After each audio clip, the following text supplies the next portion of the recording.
You can catch our show live on twitch.tv/RPG Research or on youtube.com/RPG Research, Thursdays, 4 p.m. to 5 p.m. Pacific Time, and chat with us during the live broadcast. RPG Research Patreon supporters can access the recorded episodes a month or more before they are available to the general public as a thank you for your support. You can become a Patreon supporter by swinging by patreon.com/RPG Research. Those videos will then later be available on youtube.com/RPG Research. Role-playing game formats we discuss include the original tabletop RPG, usually referred to just as RPG or TRPG. Please, either no T's or just one T. There's no need for a second T, as in TTRPG. That's just wasteful of air and paper and typing and time. So please, just RPG or TRPG for tabletop role-playing games. Live-action role-playing games, LRPG, including LARPs. Electronic role-playing games, aka ERPG, which includes solo games and massive multiplayer online games, everything in between, VR, AR, PR, etc. And then hybrid role-playing games, HRPGs, which also include solo adventure books and modules. This episode is sponsored by the wonderful, wonderful Patreon supporters for the nonprofit RPG Research. We are also sponsored by RPG Therapeutics LLC and Dots RPG through their kind donations to RPG Research. You can learn more about RPG Research, the nonprofit 501c3 research and human services organization, studying the effects of all role-playing game formats and their potential to help improve lives at www.rpgresearch.com. A quick little quote from them: "We are helping people heal and improving the quality of life for diverse populations around the world by providing accessible and inclusive collaborative research-supported programs using music and role-playing games. Researching RPGs since 1983, providing programs in schools since 1985, in therapeutic settings and online since 2004. A 501c3 nonprofit provides an open international community, sharing, studying, and providing accessible and inclusive collaborative music and games to help improve people's lives."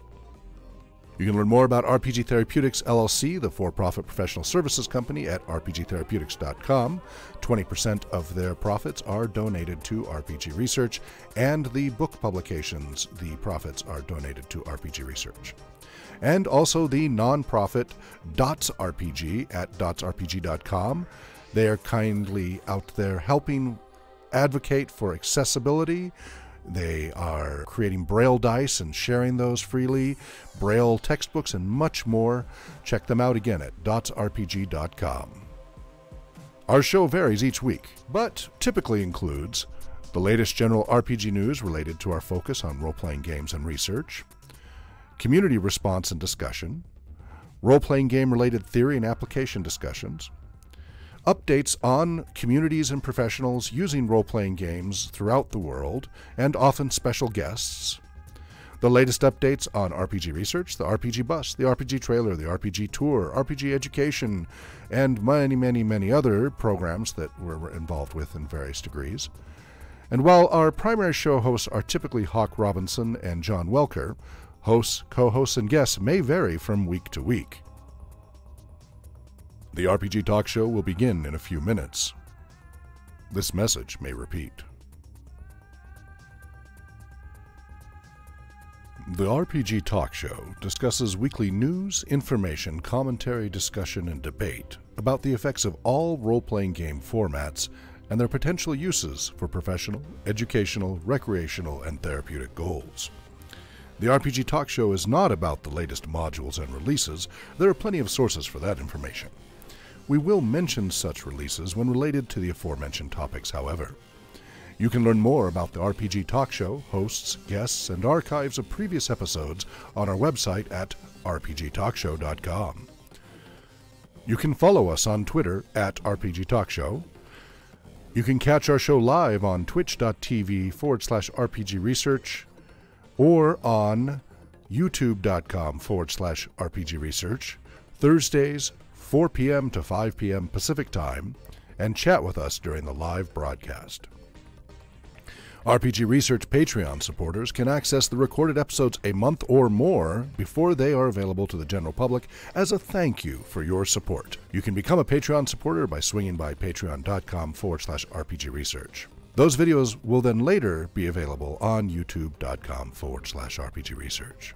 Role-playing game formats we discuss include the original tabletop RPG, usually referred to just as RPG or TRPG. Please, either no T's or just one T. There's no need for a second T, as in TTRPG. That's just wasteful of air and paper and typing and time. So please, just RPG or TRPG for tabletop role-playing games. Live-action role-playing games, LRPG, including LARPs. Electronic role-playing games, aka ERPG, which includes solo games and massive multiplayer online games, everything in between, VR, AR, PR, etc. And then hybrid role-playing games, HRPGs, which also include solo adventure books and modules. This episode is sponsored by the wonderful, wonderful Patreon supporters for the nonprofit RPG Research. We are also sponsored by RPG Therapeutics LLC and Dots RPG through their kind donations to RPG Research. You can learn more about RPG Research, the nonprofit 501c3 research and human services organization, studying the effects of all role-playing game formats and their potential to help improve lives at www.rpgresearch.com. A quick little quote from them: "We are helping people heal and improving the quality of life for diverse populations around the world by providing accessible and inclusive collaborative research-supported programs using music and role-playing games.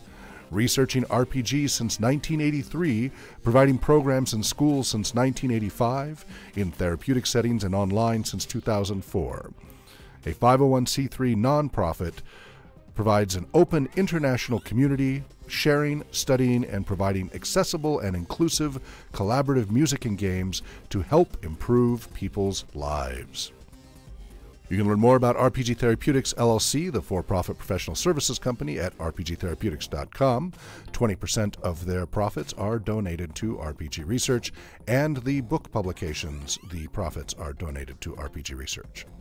And also the nonprofit Dots RPG at dotsrpg.com. They are kindly out there helping advocate for accessibility. They are creating Braille dice and sharing those freely, Braille textbooks, and much more. Check them out again at dotsrpg.com. Our show varies each week, but typically includes the latest general RPG news related to our focus on role-playing games and research, community response and discussion, role-playing game-related theory and application discussions, updates on communities and professionals using role-playing games throughout the world, and often special guests, the latest updates on RPG Research, the RPG Bus, the RPG Trailer, the RPG Tour, RPG Education, and many, many, many other programs that we're involved with in various degrees. And while our primary show hosts are typically Hawke Robinson and John Welker, hosts, co-hosts, and guests may vary from week to week. The RPG Talk Show will begin in a few minutes. This message may repeat. The RPG Talk Show discusses weekly news, information, commentary, discussion, and debate about the effects of all role-playing game formats and their potential uses for professional, educational, recreational, and therapeutic goals. The RPG Talk Show is not about the latest modules and releases. There are plenty of sources for that information. We will mention such releases when related to the aforementioned topics, however. You can learn more about the RPG Talk Show, hosts, guests, and archives of previous episodes on our website at rpgtalkshow.com. You can follow us on Twitter at RPG Talk Show. You can catch our show live on twitch.tv/RPG Research or on youtube.com/RPG Research, Thursdays, 4 p.m. to 5 p.m. Pacific Time, and chat with us during the live broadcast. RPG Research Patreon supporters can access the recorded episodes a month or more before they are available to the general public as a thank you for your support. You can become a Patreon supporter by swinging by patreon.com/RPG Research. Those videos will then later be available on youtube.com/RPG Research. Role-playing game formats we discuss include the original tabletop RPG, usually referred to just as RPG or TRPG. Please, either no T's or just one T. There's no need for a second T, as in TTRPG. That's just wasteful of air and paper and typing and time. So please, just RPG or TRPG for tabletop role-playing games. Live-action role-playing games, LRPG, including LARPs. Electronic role-playing games, aka ERPG, which includes solo games and massive multiplayer online games, everything in between, VR, AR, PR, etc. And then hybrid role-playing games, HRPGs, which also include solo adventure books and modules. This episode is sponsored by the wonderful, wonderful Patreon supporters for the nonprofit RPG Research. We are also sponsored by RPG Therapeutics LLC and Dots RPG through their kind donations to RPG Research. You can learn more about RPG Research, the nonprofit 501c3 research and human services organization, studying the effects of all role-playing game formats and their potential to help improve lives at www.rpgresearch.com. A quick little quote from them.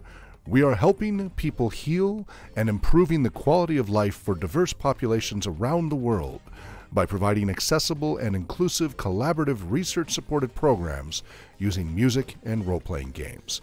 Researching RPGs since 1983, providing programs in schools since 1985, in therapeutic settings and online since 2004.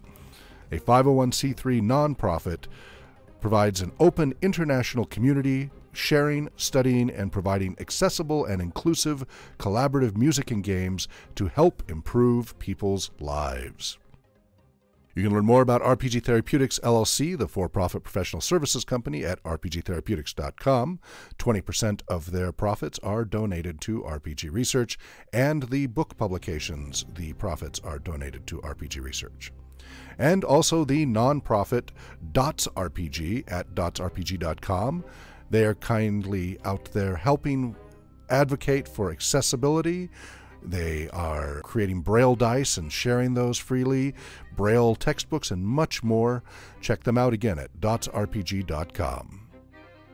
Our show varies each week, but typically includes the latest general RPG news related to our focus on role-playing games and research, community response and discussion, role-playing game-related theory and application discussions, updates on communities and professionals using role-playing games throughout the world, and often special guests, the latest updates on RPG Research, the RPG Bus, the RPG Trailer, the RPG Tour, RPG Education, and many, many, many other programs that we're involved with in various degrees. And while our primary show hosts are typically Hawke Robinson and John Welker, hosts, co-hosts, and guests may vary from week to week. The RPG Talk Show will begin in a few minutes. This message may repeat. The RPG Talk Show discusses weekly news, information, commentary, discussion, and debate about the effects of all role-playing game formats and their potential uses for professional, educational, recreational, and therapeutic goals. The RPG Talk Show is not about the latest modules and releases. There are plenty of sources for that information. We will mention such releases when related to the aforementioned topics, however. You can learn more about the RPG Talk Show, hosts, guests, and archives of previous episodes on our website at rpgtalkshow.com. You can follow us on Twitter at RPG Talk Show. You can catch our show live on twitch.tv/RPG Research or on youtube.com/RPG Research, Thursdays, 4 p.m. to 5 p.m. Pacific Time, and chat with us during the live broadcast. RPG Research Patreon supporters can access the recorded episodes a month or more before they are available to the general public as a thank you for your support. You can become a Patreon supporter by swinging by patreon.com/RPG Research. Those videos will then later be available on youtube.com/RPG Research. Role-playing game formats we discuss include the original tabletop RPG, usually referred to just as RPG or TRPG. Hello and welcome to RPG Research. I'm your host, Hawke Robinson, with John Welker, Danielle Whitworth, and special guest Jeremy Kleinhans. Welcome, everybody. And today is June 10th, 2019. It's now 4:06 p.m. Pacific time. Our show runs Mondays from 4 p.m. to 5 p.m. Pacific time each week. You can learn more about the show at rpgtalkshow.com. And, of course, we stream live on youtube.com/RPG Research. And you should have already, if you were tuning in earlier, heard the whole blurb while we were waiting in pre-streaming. And...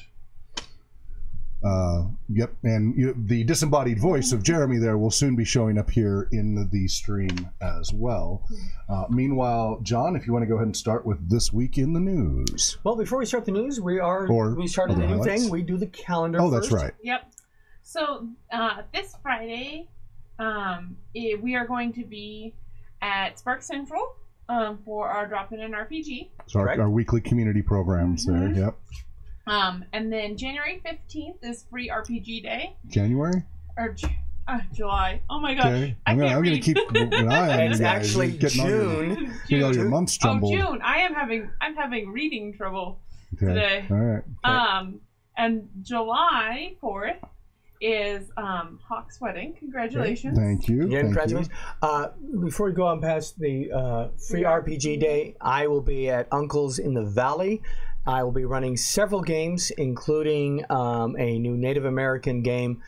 Well, it's based on Native American. Well, yeah, it's French Indian War time period in Canada. It's called Fortresses and Frontiers. I'll be running that game, and I may be running a couple others. But come along and see that if you're in the Spokane area. Of course, then we have the wedding. What happens? August. Is that right? Well, and regarding the wedding, so I will be leaving, because you guys are going to have to run things. I mean, John, you'll go a little after, but I actually will be leaving June 30th. I'll be leaving that Sunday morning. Okay. So you guys need to plan to run that Sunday, Monday. And then, John, you're leaving that Wednesday? Yeah, I believe the day before, right? Yes. Okay. You and your wife? Correct. Okay. And then the wedding is on the 4th up in Everett, and then are you gonna the wedding goes, like the reception and everything goes till about 6ish? We're staying the night again. You're staying the night, okay. So then you'll be driving back Friday. Correct. Okay. And then will you be there for a Drop-In RPG? Not likely. We are not doing a Drop-In RPG on the 5th. Remember, we decided that? Right. Yeah, because it's not Spark Central. And it would be really hard to get It's either library there. or RPG Bus RPG Trailer, and we're not going to do the RPG Bus RPG Trailer while I'm gone. Right. So we're not doing anything on the 5th. The third Friday, which is the 19th of July, you're going to have it at the library at...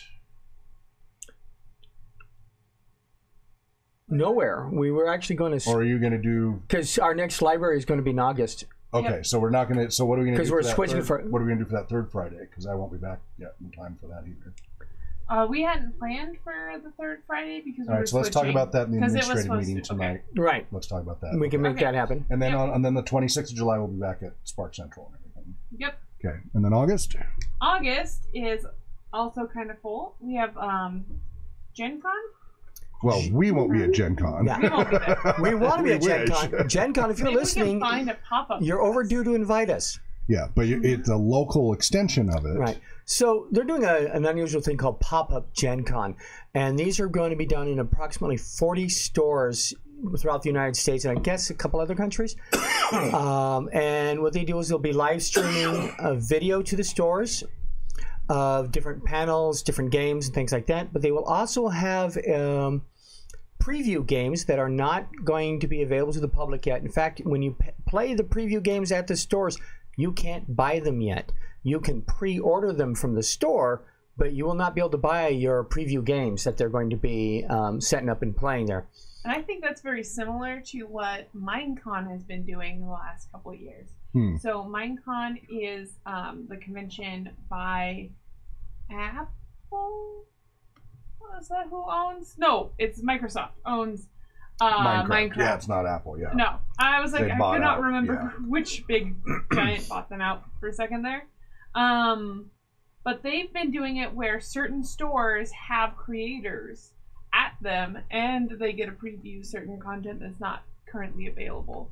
Last year they did the all the new stuff that's now coming out with sharks and dolphins and llamas and all that fun stuff. Okay, interesting. Okay, all right. So what's after Spokon? I will be, of course, at Uncle's in the Valley doing Spokon. The next one is April 9th. Spokon. April? What is this? What April, August. Both of you are doing this. This part is because it looks like a P. Okay. It's August is Spokon. And then our last, most exciting bit of news. well, before you get on to that, does anybody know what Spokon is? Spokon is the local literary and science fiction convention. There will be gaming, there will be panels and things, and the only reason I'm listing it is because I am the vice chair of Spokon. So obviously I will be there. I won't be running anything, and I won't be doing any panels for once because I will be too busy putting out fires the entire time. We're not having RPG Research won't be there. There's no place to park the van, the bus and trailer. So we're just not doing that much with Spokon this year. Well, I am focus on other bigger events. Speaking of which, now talk about our big event. We got in, our panels got accepted at ATRA. All three. We're doing one whole day of pre-conference. We were hoping, after 15 years of working towards, this is the first time we applied for ATRA, which is the big national and international American Therapeutic Recreation Association conference. And so this has been over 15 years in the making. So I sent 3 different proposals in the hopes that they would maybe accept one, but I was nervous they wouldn't. They accepted all 3, and in fact what they wanted us to do is to do an entire day of presentations on role-playing games and therapy and education and professional issues, etc. So we're all day Saturday, September 14th, from 8:30 a.m. to 5 p.m. will be that whole day-long workshop. Now, the only bummer is ATRA is expensive tickets. Yes, it is. If you're not a student and ATRA member, it can be between $500 to $600 for the conference. This is a professional conference, not a fandom conference. This is typical for professional conferences. So it's a really big deal that we got in on this. We're really excited. And they want us to turn all of that into webinars as well to their ATRA members and such. Do we need to start a GoFundMe for this? Why do we need to GoFundMe for it? Get all the way to the other side of the for the bus repairs. Because we're worried about the bus surviving the trip. We'll just cross our fingers and hope that Mr. Mechanic here can keep it limping along like I have so far. So we have a 1984 mid-sized school bus that we converted over into a portable gaming facility that also pulls a 26-foot trailer. And we did a 26-day, 8-state Western tour back in September, October. During the trip, I started to develop a rod knock. So we're still driving with a rod knock. I have to keep it around 40, 45 miles an hour to keep limping it along. So at some point we have to rebuild the engine. The highway doesn't like us. Yeah. So we're gonna have to get about $5,000 to rebuild that engine at some point. But so far it's just hanging in there. It just takes a lick and keeps on ticking. Literally ticking. Yes. So now for John with the news. The news. All right. So we've all been role-playing for a long time. Combined, we have, 80, oh, my 90 goodness. years? That's not, oh, my goodness. It's 42 years for me, 40 years for you, and then Danielle a couple of years. Yeah. 3 years. 4 years? 3 4. years. 4? Is it almost 3. 3? It's been At 3. most 3. Okay, yeah. So we've been doing this for a long time. Unless you can. Now, I have not had a campaign that's lasted more than a few years, mainly because I was in the Army, and if you stayed in one place more than 4 years, people were wondering who you were bribing. So there's an article in the Atlantic, atlantic.com/family. And the longest I've had is about 7 years as far as any one group of players in the same campaign. Right. 3 years? No. No. She's never had it. She's never had a long-term campaign. The longest term campaign I've had has been a few weeks. Well, I guess that lasted 4 months. Which one? There was, that you played in the Beirut one? Yeah. Yeah, that was as a player. That's not as a GM. Oh no, as a GM, the 2 months for yeah, but you're new. the I mean, rotating door that was RPG Therapeutics last adventure. Oh right, yeah, at the school. That's right. That was ongoing campaign for you. That's right. That was 3 months. Yep. So all right, cool. So Jeremy, what's your longest campaign? I did a Vampire the Masquerade campaign. What, about 4 years? Wow, that's tough. That's tough to do with Vampire. That's rough. That's now tough is that to the do. board game or the LARP? No, it's board game. Okay. The tabletop. Yeah. Okay. Yep. That's an accomplishment with World of Darkness. Yeah. There are a few deaths, but all very memorable. Yeah, but I mean, generally, what I've seen with World of Darkness groups, and generally any quote-unquote evil groups in general, it's difficult to keep a long campaign going with quote-unquote evil PCs. So that can be very challenging because of the nature of that. Yeah, there was definitely some inter battles going on, but it was a very, very intricate web that I had going for them. Very cool. That's really the key to keep it going long, is keep their interest. Stuff at them. Yeah. And I have a very I'm very loose. I really don't prep. Okay. So it's all improv. All 90% improv. I have a theory about what makes evil, quote-unquote, evil groups work versus not. Because I've run in tabletop settings more than a dozen, close to 20 evil campaigns, where the PCs are all predominantly evil.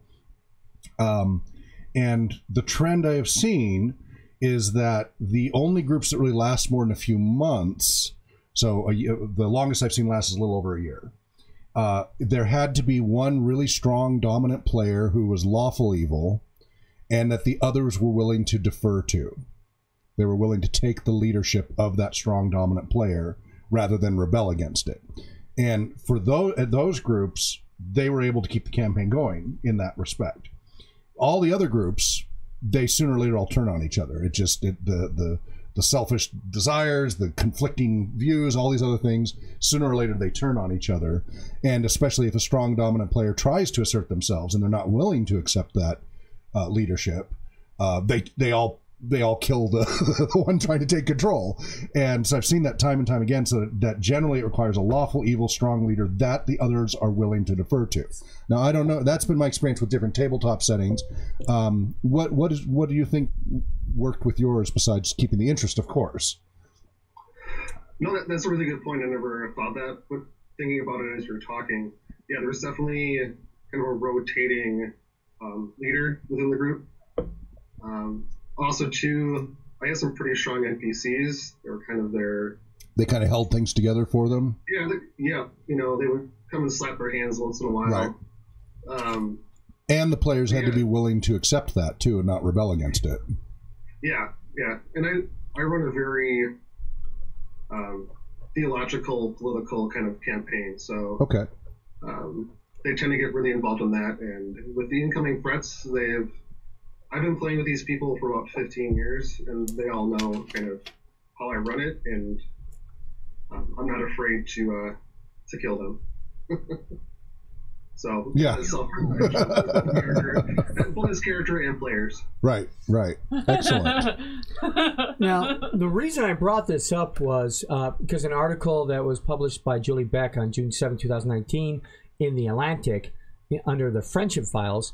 It was the friends who have been playing the same game of Dungeons and Dragons for 30 years. Right. That's been kind of an ongoing thread. It was an excuse for us constantly keep in touch and not drift away, which is a good thing. Now, they didn't do just one story. They didn't just have one character survive for 30 years.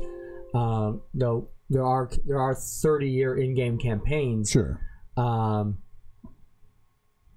But this group has been together playing the same campaign world, which is written by the main writer, the dungeon master. Mm-hmm. We have 6 players, all ranging from the ages of 47 to 49, and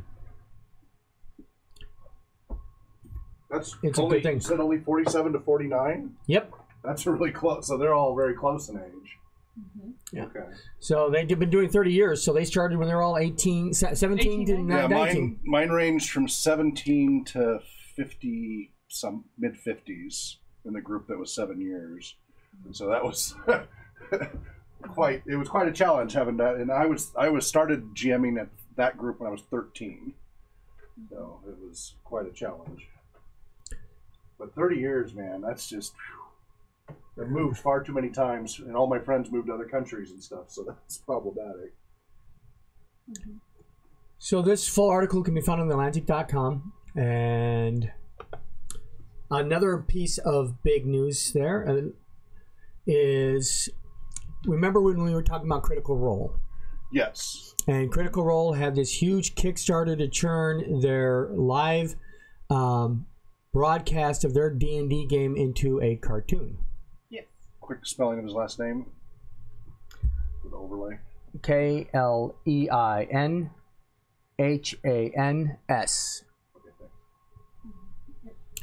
Well, apparently they've made enough money not only to do the one-shot episode they wanted to do, they're going to do a full series. And I don't know if they got the money from the Kickstarter or where they came up with the funds, but they now have live closed captions on Twitch. So if you're hard of... No, wait a minute. You're talking about Clinical Role or you're... Critical Role. Critical. Oh, Critical Role. Okay, not Clinical Role. Okay. Matt Mercer. Okay, so they're the ones doing... Okay, I thought it was the Clinical Role folks that did this captions. That's awesome. Clinical Role would be a very awesome... That might be because of... Jess Dots Dempsey, yeah, Dots RPG. She's been having dialogue with them. There was stuff she said she couldn't say, so I think that's awesome. Yeah. Way to go! And this is not a volunteer. This is a professional stenographer that will be doing this. They did raise $9 million. So they may have $1 or $2 left over for special projects. I don't know. Yep. That's good. I'm really glad they're doing that. I mean I think that's cheaper than a sign language interpreter. Okay. I don't know. Yeah, I don't know how much either one of them costs, but it's a huge expense, and I'm glad they can do it. Yeah, that's wonderful. All right. We talked a little while ago about an open letter to Dr. Anthony Bean from Jose Cardona, who is the leader of Geek Therapy. He has blog posts, podcasts, web presence, and things like that. And he also has his own therapy. So there is a conflict over the trademark.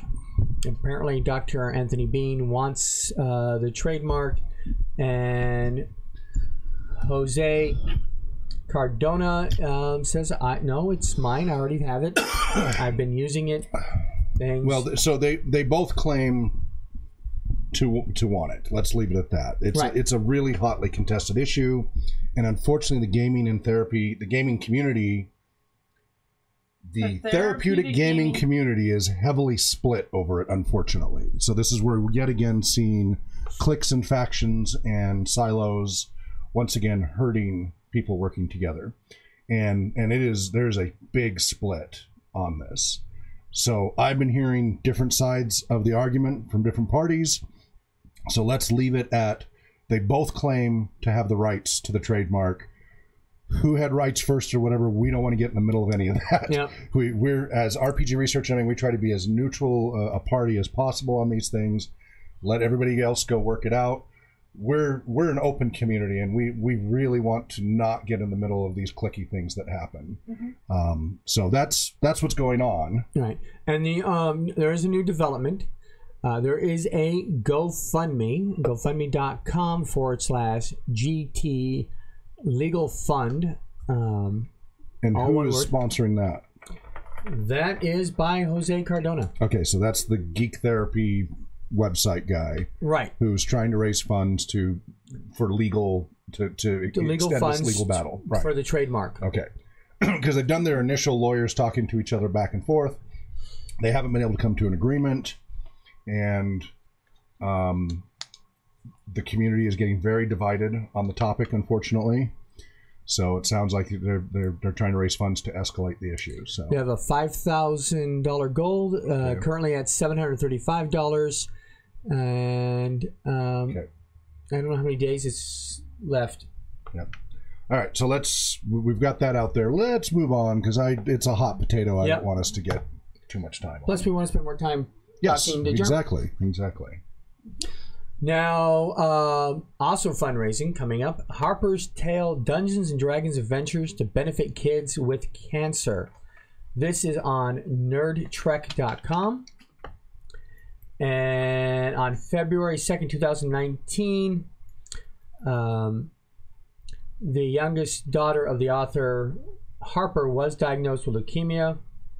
And they went together and wrote a role-playing game that will be on September 3rd, 2019. Will be a Kickstarter campaign, and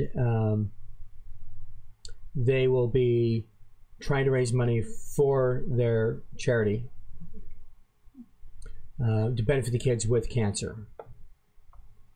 So look at nerdtrek.com for more information about that current fundraiser. The Kickstarter has not started, and we will bring it up again when it's closer to that damn date. To which date? Time and date. Okay. I heard something Yeah, I else. heard something else too. All right. All right. Before we get into the heavy stuff, I want to go into a little side note. Well, and I do want to touch base on the games we're going to be playing over the next few weeks as well. We didn't get that into our schedule thing. So go ahead and talk about your side note Okay. first. The side note is that me and Danielle have been working as professional game masters for RPG Therapeutics. Yeah, flip it the other way. For the last 90 days. Yep. So now it's. I mean, yeah. 90 days is when Plus. this is. Yeah, 90 days ago, we got this. So Hawke got us professional GM mugs. I'm trying to get these up as close as possible. Here, you hold yours forward. I'll hold mine down. So, and they are handmade, imported from Ukraine. Yep. So, thought you guys appreciate that. We The do. gnomes were very hard work making these things. So. Anyways, skull. Congratulations, you Thank guys you. you guys did a really good job. So, And I don't have any of the RPG research cups, but those are cool too. yeah, I could have grabbed one. that's okay. All right, now the not so happy news, because this stuff keeps coming up, and I'd rather not be talking about it all the time, but it keeps happening. Exclusionary stuff. Yes. Yeah. Well, this is articles on Draconic, DRACONICK.com. The article is The Problem of Sexual Violence in TTRPGs. And mainly it's a statement about what supposedly happened at the UK Games Expo about a week ago. Closer to 10 days now. Apparently the Dungeon Master had a game where it was labeled as 18 plus to play the game, and there was an incident there that was interpreted by some of the players as indicating that there was rape, a gang rape of all the player characters. The player characters had been drugged. They woke up in the back of a van, handcuffed together with sore bums. Now, some of the claims say that this was done in very graphic details, that they were told that they were raped, and that the people that did it are going to send them out of the van to be chased down and raped again. That's what is claimed on the other side. So living up to the cliche of the rapey DM. Correct. Lovely. UK Games at ukgamesexpo.co.uk has made an official statement. He was immediately ejected, kicked out, and banned for foreseeable games in the future. There is a article on postmortemstudios.wordpress.com, and it is an interview with Kevin Rolfe, the UK Games Expo infamous quote, gang rape. The person who was ejected. Correct. Game master. He claims that nobody complained during the game. That there were no complaints after the game, except for one person mentioned, where are the robots? Because it was a Tales from the Loop game, and the robots were, if you went to the woods, you would have gotten the robots. If you went to the barn, something else happened. He claims that the sore bumps was caused by the medication that was given to knock out the things, and also gave them diarrhea. So the player characters had diarrhea, and he apparently did not communicate this well enough. But he claims he did not go into graphic detail. He also claims that he had recordings of the session, which apparently have been damaged or are unusable. So I don't know how beneficial that is. This article was by one person, said it was an apologist article, but he wasn't apologizing. He's not apologizing. He's claiming it did not happen the way it's being claimed. So this is the short version is people are claiming this. He's not apologizing. He's claiming something else happened, and that's where it's at the moment. He claimed he had evidence to validate his side of the story, but now he's claiming he doesn't have that evidence. Correct. All he has is the sign-in sheets and the things that said this is 18 plus. Right. And the sign-in sheets helped because one of the claims they made was that they weren't informed properly and that there were people under 18, correct? Right. And he's claiming nobody was under the 18. Yeah. So this is another issue that they're going to have to work that out. And we'll see what happens.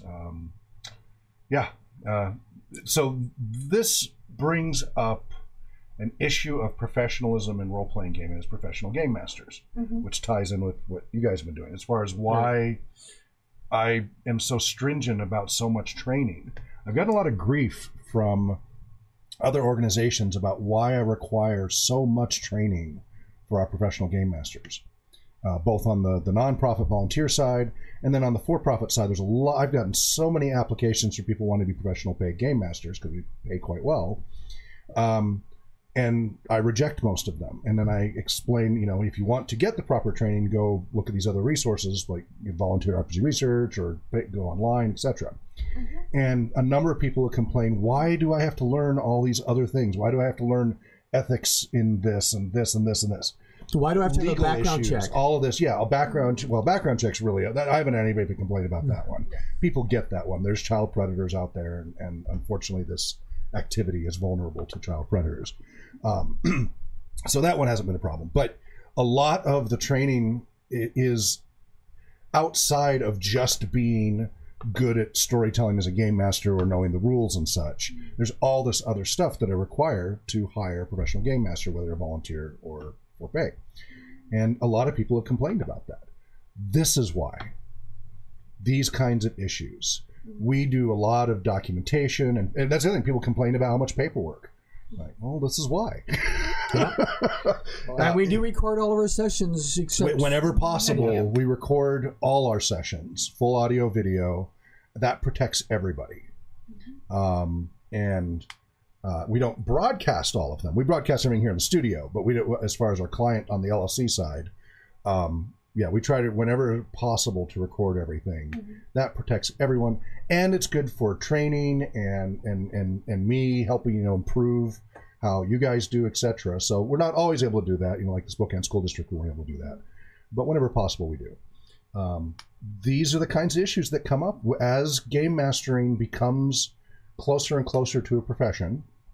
These are all the typical kinds of professional issues you're going to see in any kind of recreation service oriented, entertainment oriented profession. So people need to be aware of this. And so we've been seeing this more and more at conventions where game masters have been accused of things. They had no way to defend themselves. They didn't have anything to back themselves up. They had no documentation. They didn't have insurance. Like, I'm paying a buku in liability insurance to protect you guys for errors, omissions, general liability, etc. It costs quite a bit. It's thousands of dollars per year to make sure that we're covered professionally, and it covers millions in coverage, each of you, and then the business as well. These are professional issues a lot of wannabe professional game masters aren't taking into account and need to, or very bad things could happen. Jeremy, you have any thoughts about any of the news today? Uh-oh. Oh, no. Connectivity issue. There we go. Try refreshing your browser. Refresh your browser. Refresh your browser. And refresh ours.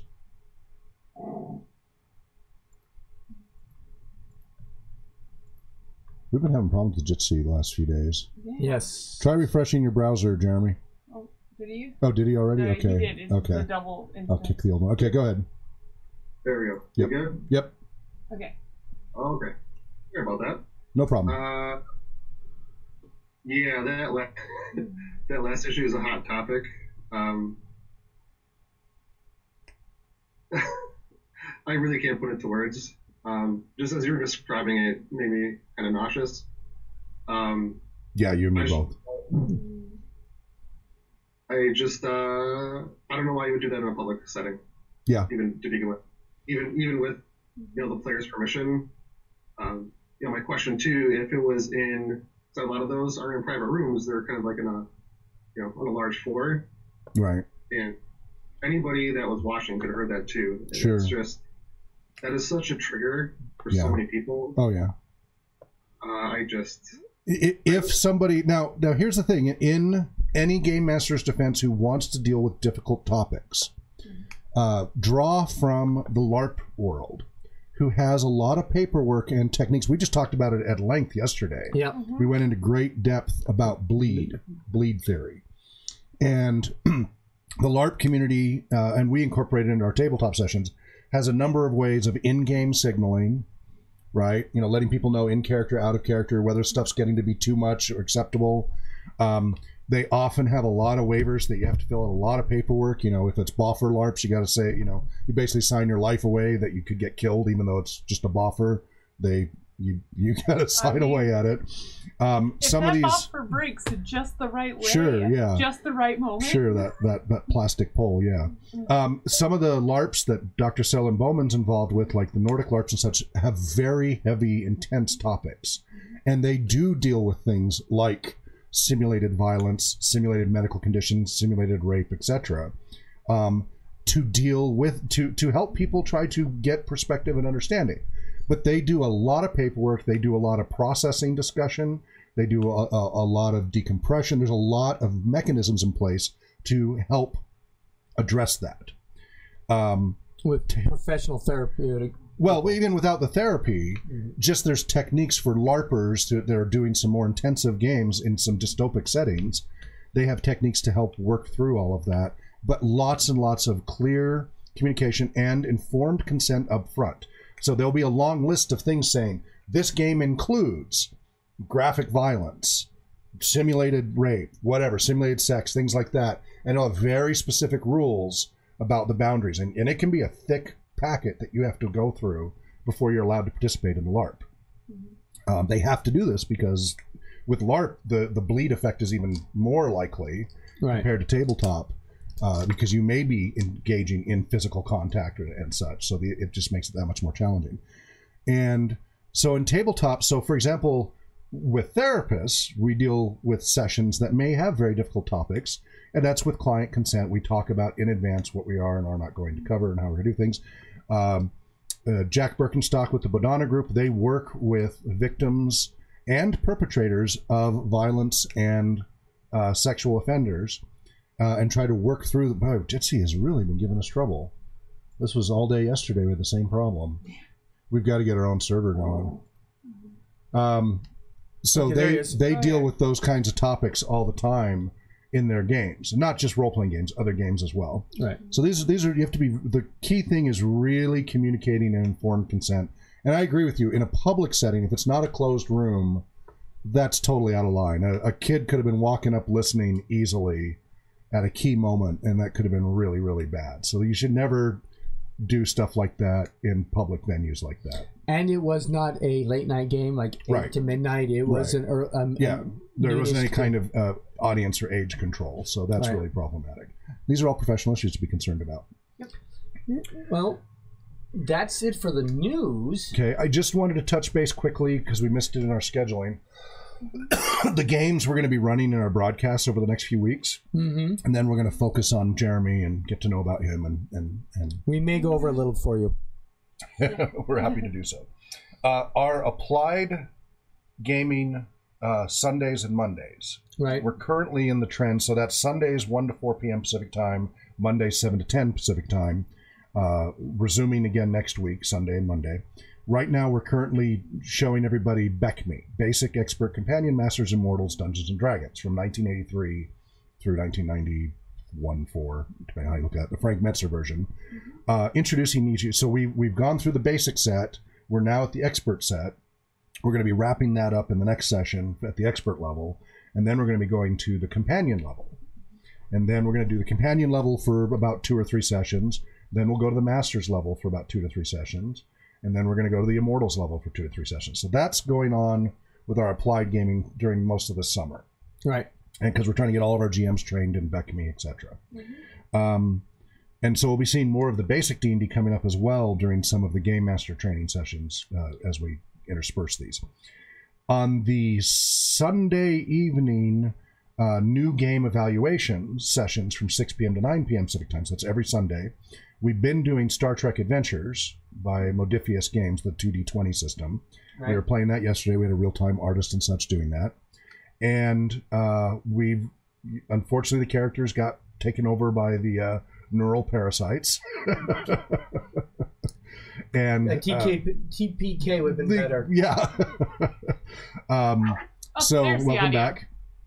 Welcome back. And sorry. No problem. I'm not sure what's going on with my connection. Yeah, it might be yours. It might be Jitsi. We're not sure. Jitsi was acting up yesterday really badly. I couldn't hardly connect at all. Okay. Even though I had service. Oh, quick aside. Valerie's back in town. Oh, yeah. She emailed yesterday saying she'd hoped to make it yesterday, but didn't. Hopefully we'll tonight.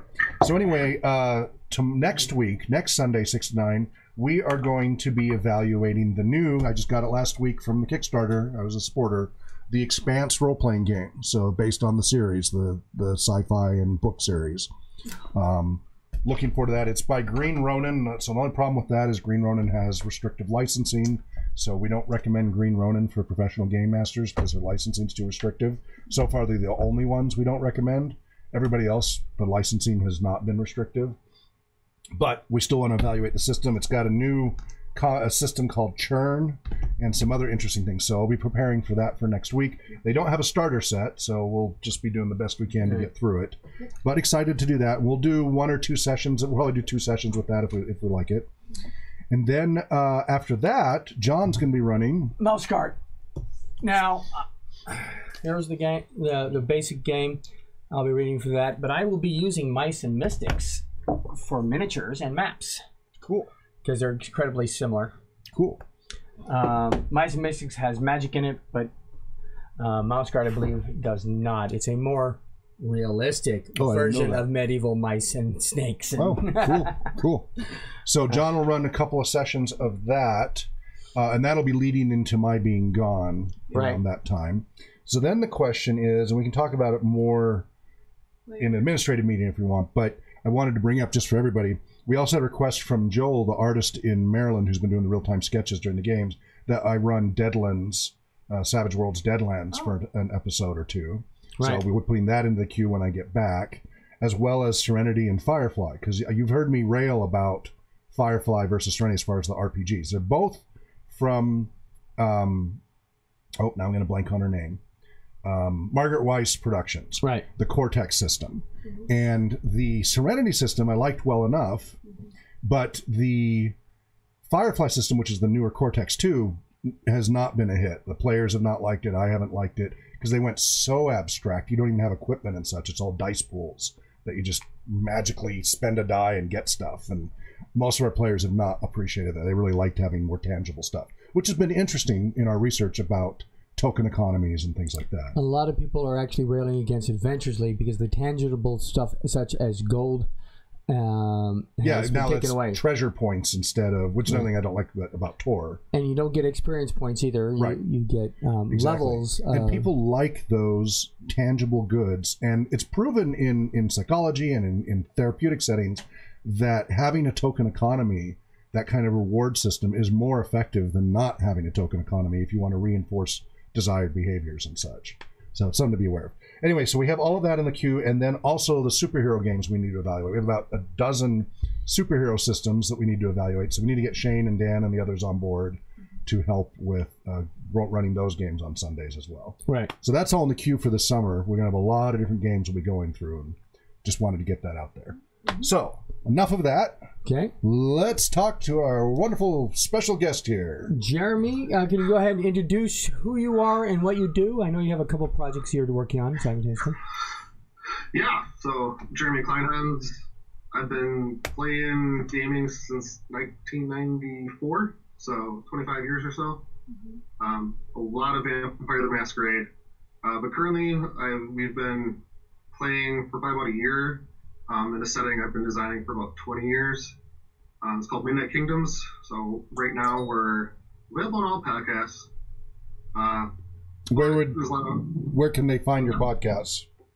You can go to midnightkingdoms.com. Okay. We're also, you can easily find us on Twitter, MDNGHT, KNGDMS. Just take out the vowels.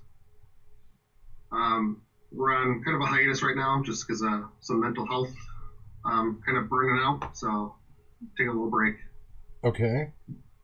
And then another project we have going on, which hasn't been launching as fast as I've been wanting it to, is called Tabletop Therapy.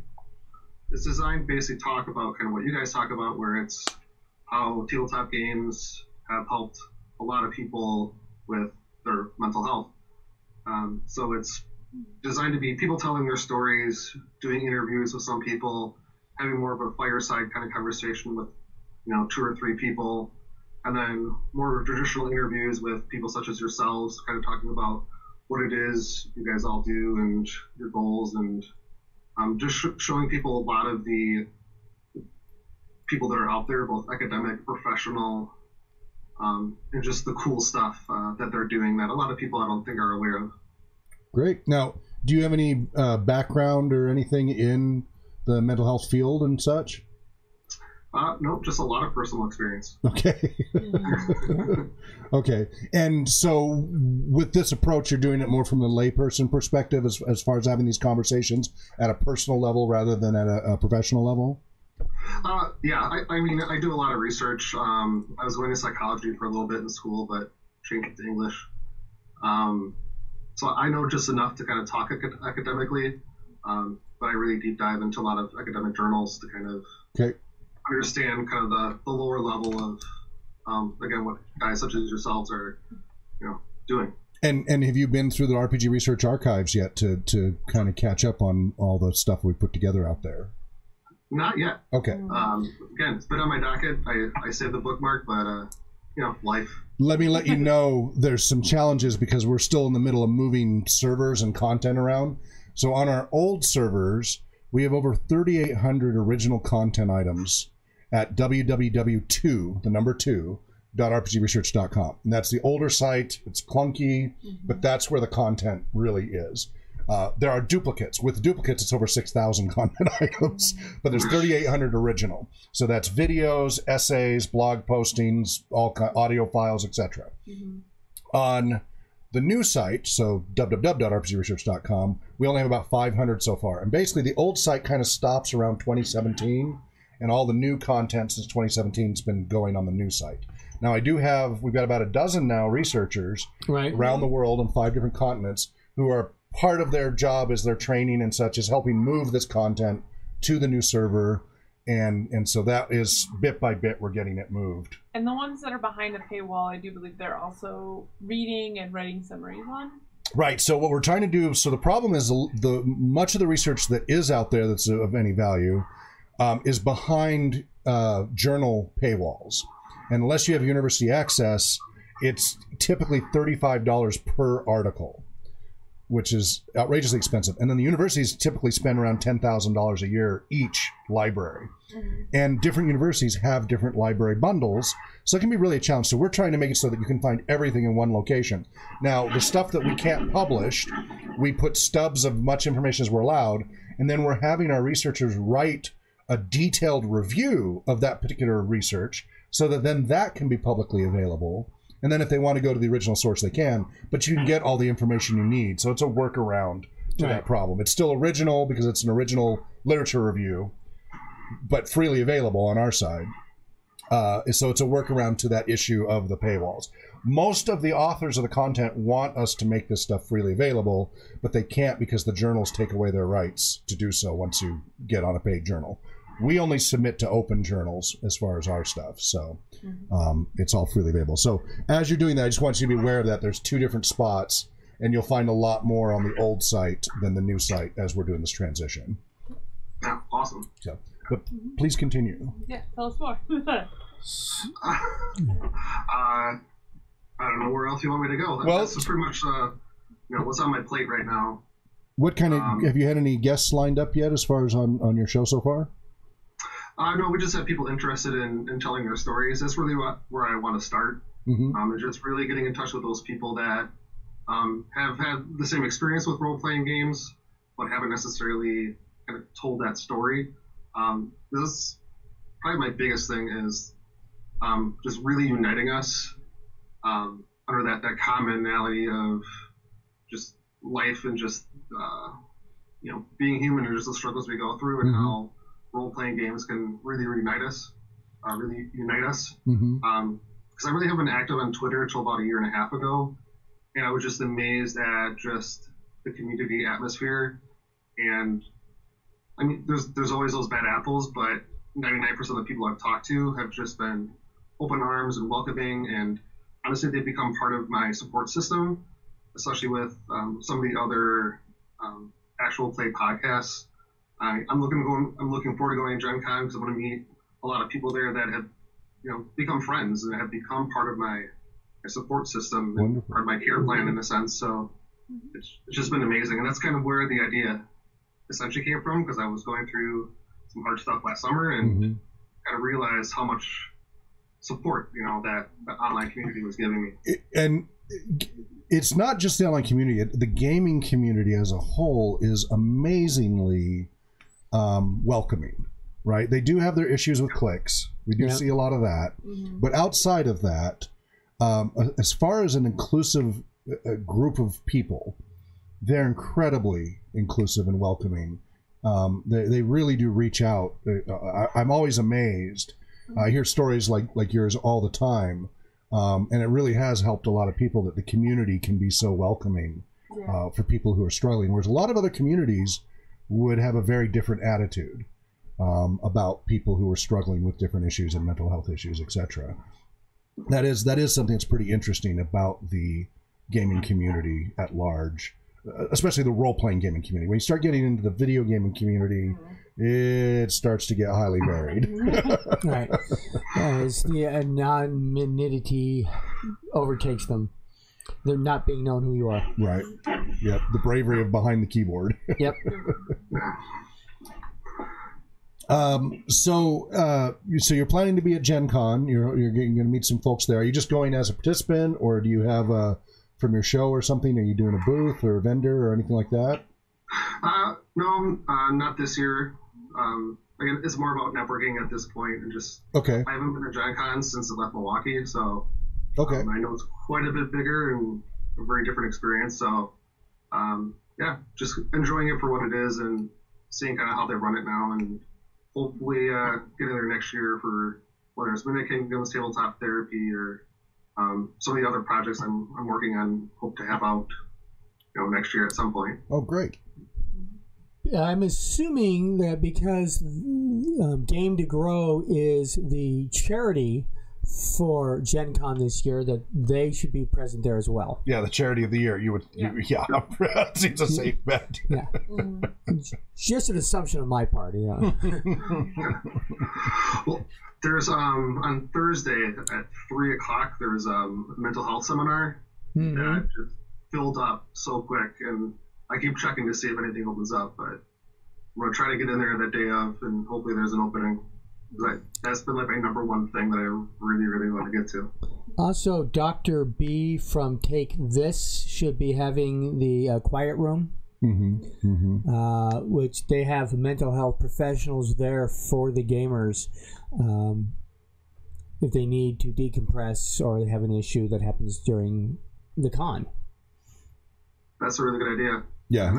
I have to look for that. Yeah, TakeThis.org. Yes, TakeThis.org. So they've been doing that at cons all over the country, training volunteers. They're a nonprofit that does that as well. So, and there's a lot of the close affiliation between Dr. B and the Adams with Game to Grow, because the Adams, I think, were internships or something under Dr. B at some point, and that's kind of how they got into the whole thing.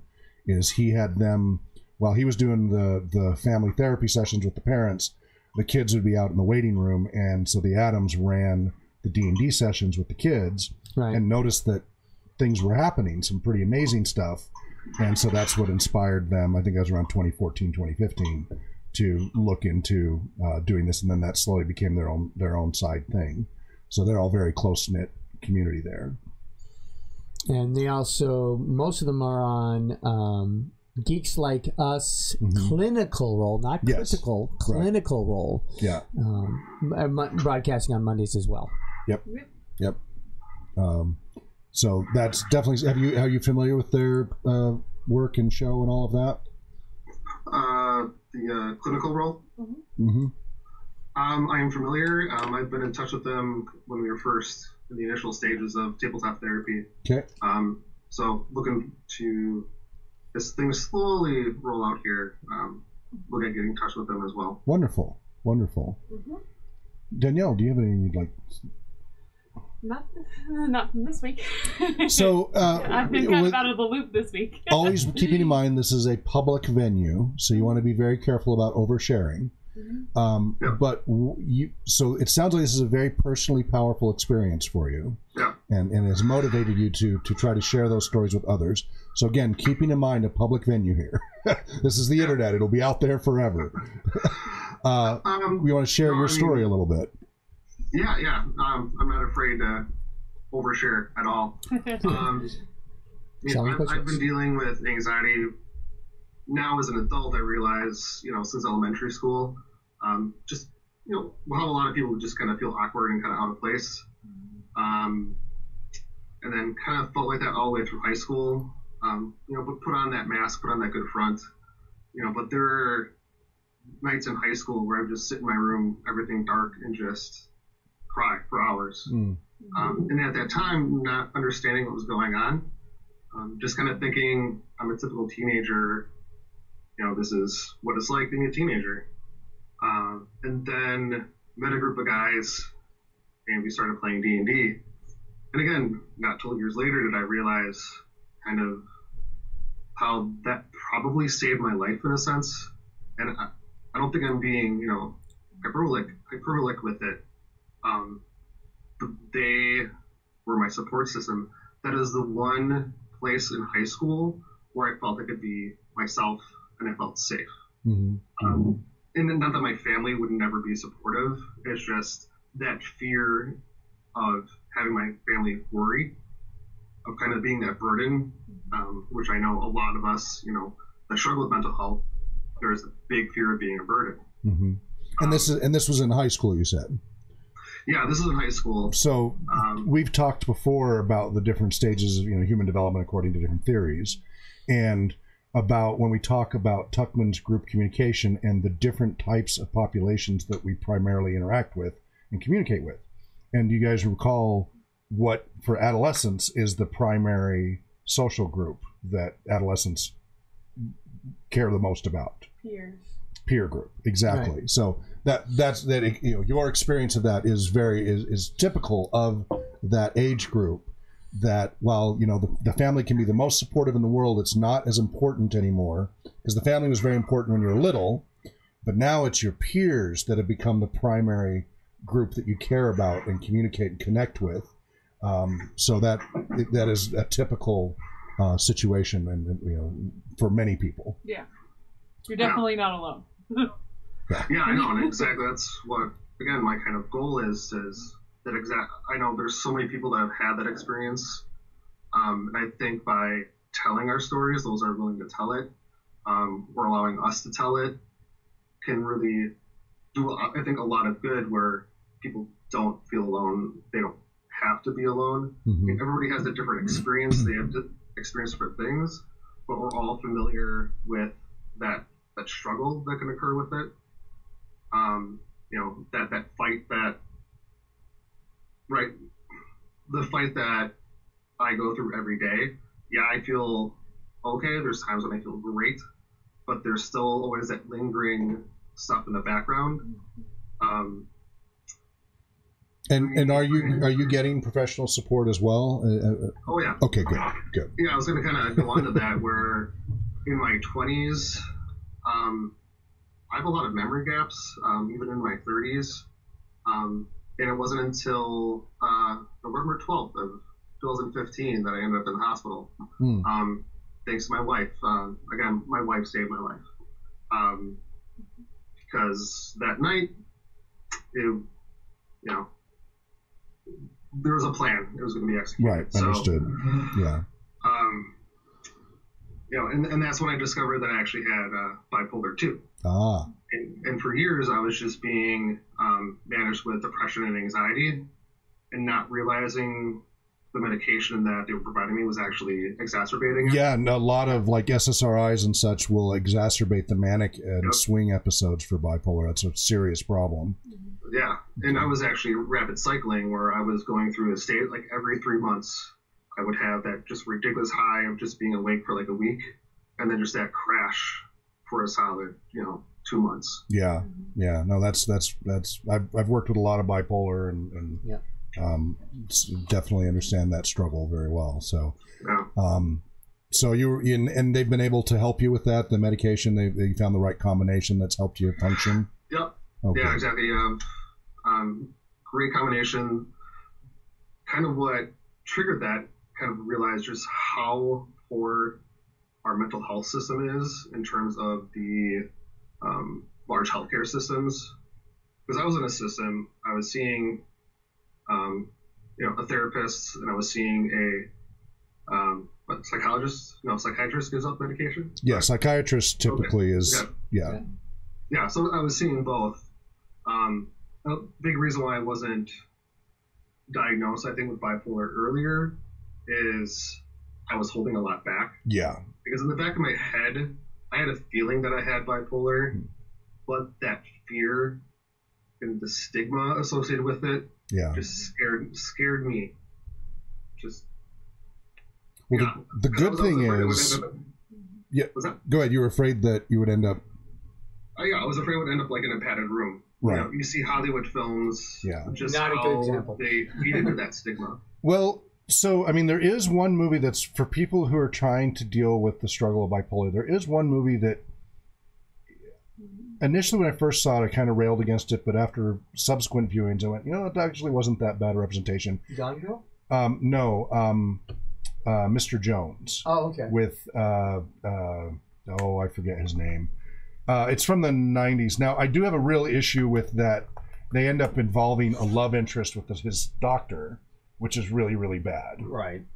And so that I really have a problem with. But as far as Richard Gere, I think it is, he actually did not a bad representation of a moderately cycling, but more type 1, because he had psychotic swings. So it was more type 1, as type 2 tends not to be psychotic, but can still be really scary and very extreme. Type 1 leads to full psychotic episodes. And so they first brought him in thinking he was schizophrenic or some sort of psychotic break, and were not treating him for bipolar, not knowing, because he was hiding his history.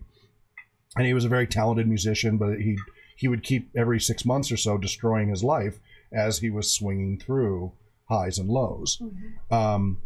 And so, yes, there's the Hollywood aspect to it, but it actually was pretty interesting. And he as the actor did a pretty good representation of trying to visually represent that internal experience of the really high manic flight, like he literally is up on a building wanting to fly. So, you know, they're trying to create visual representations of an internal experience, to downswing where he's in the, you know, the equivalent of like being in a lead suit thinking through peanut butter, and he's shuffling slowly on the streets, unkempt. He looks like he's homeless. He's not. He was quite well to do, but he was just barely able to move his feet and shuffle along and was disoriented and just totally out of it. And the typical experience of bipolar is where when they're stable, bipolars unfortunately are very difficult to keep on medication, Right. because they miss the highs. And especially if they're more functional bipolars, bipolar 2s are usually more functional or hypomanic and such than type 1s where it's more extreme.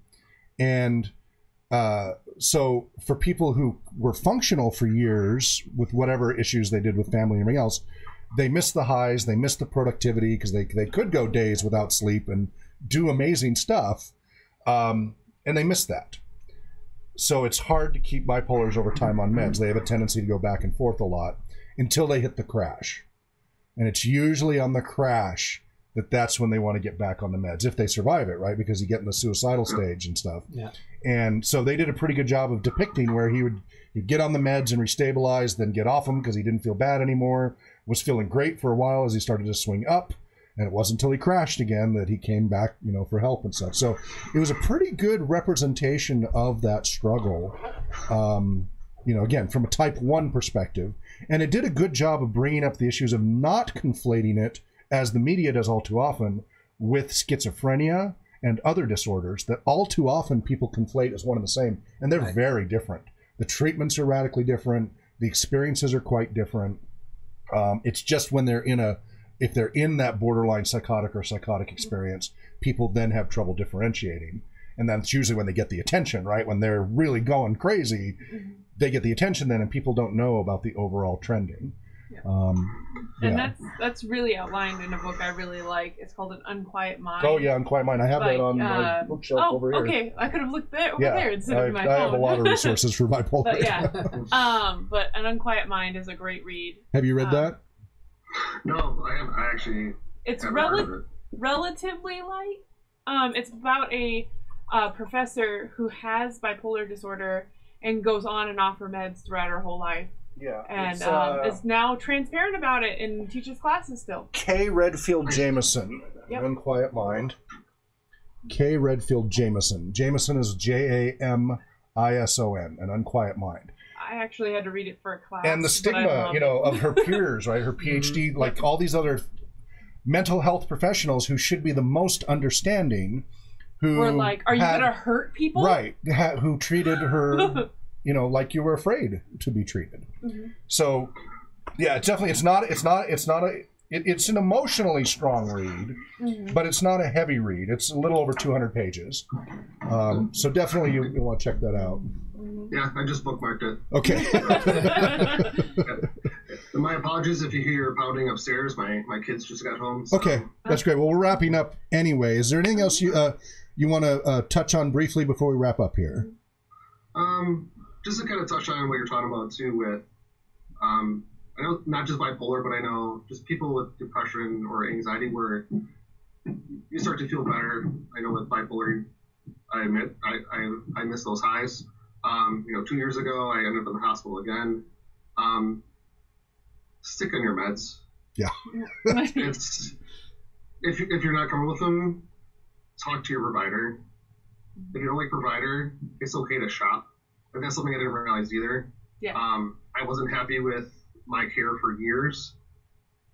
But again, I thought it was just like, well, this is how it is. Yeah, there's a lot of different professionals are trained in many different areas. We're going through that with a close friend in my household, and yeah, it can be real hard. There are 5 variables to keep in mind when dealing with most mental health and just health issues in general. This is just general good health hygiene: sleep, diet, exercise, medication, and I like to throw in meditation. And that doesn't have to mean Zen Buddhist meditation necessarily.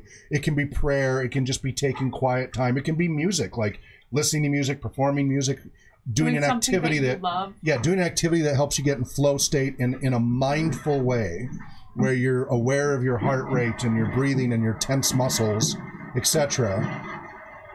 That's That's where those things, you want to have all those things in balance as much as possible. And it takes effort. It takes a lot of work to do that, but it helps all of us. And then for those who do struggle with mental health, it's even more critical for homeostasis, right? It's all about trying to keep that homeostasis, and especially with bipolar, where you're swinging out of homeostasis.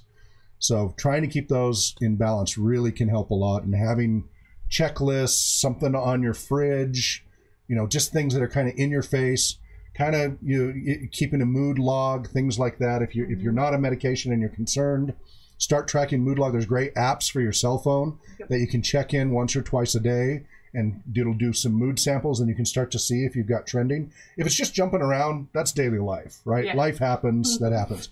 But if you start to see a pattern over a few months where the trending really shows a pattern, that's something you might want to go talk to a professional and evaluate further.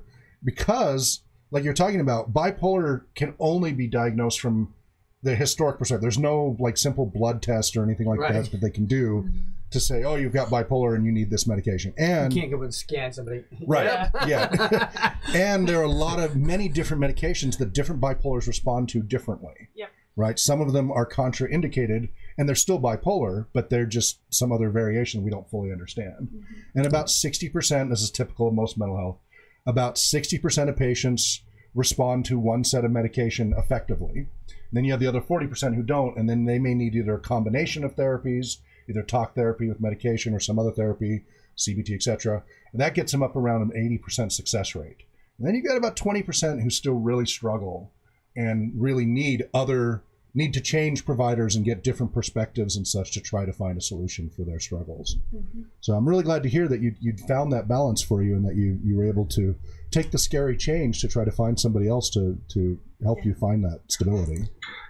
Yeah, the worst experience of my life probably became one of the best experiences of my life as far as my personal health. Wonderful. So, well, that's great. It's still a daily struggle, but now I have the tools to work through it. Good. As far as role-playing games go, what would you say was the most beneficial to you? Was it besides the peer group support, what else would you think is unique to role-playing gaming that you think has been helpful? I think the biggest thing is taking on a character and putting a part of yourself into it that you probably wouldn't do in typical life. Again, kind of taking off that mask a little bit and kind of exposing yourself without feeling vulnerable because you're playing the character. Yeah, a safe place to experiment with being other. Yep. Yeah. Yeah, exactly. For me, that was probably the biggest thing as a player. As a GM or DM, I think is getting out that unquiet mind kind of stuff where it's, again, there's just so much going on. Yeah. So I call it the Turkish Bazaar. Okay. I call it monkey mind. ADHD, also monkey mind is related as well, but yeah.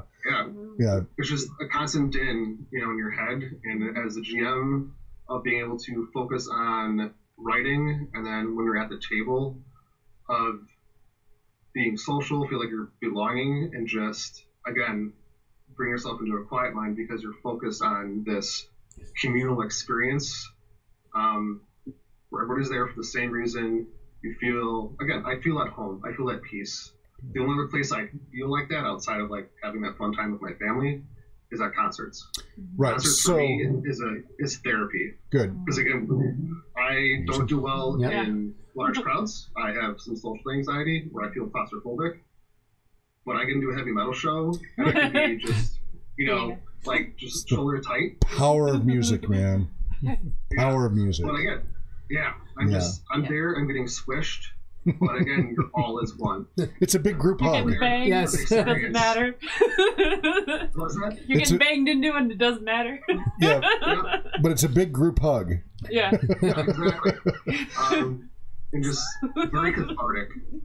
Are you familiar with the term flow state From Mihai Csikszentmihalyi. Yeah, I heard you mention that a few times. It has my curiosity. Okay, so you can check out on YouTube. I have a quick 10-minute video that summarizes it for laypersons. It was for a course, so it's a little technical, but it'll give you a really good introduction. Just look up Flow State role-playing games. I think that'll do it. Yep.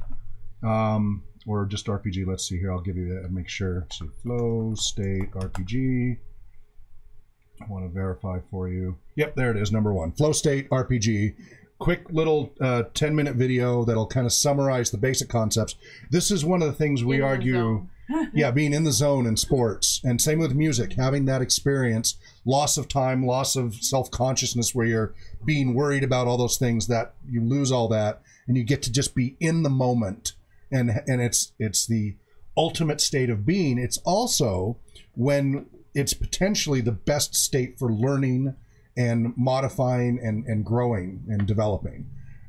So that's why we consider Flow State a pivotal part of our role-playing games.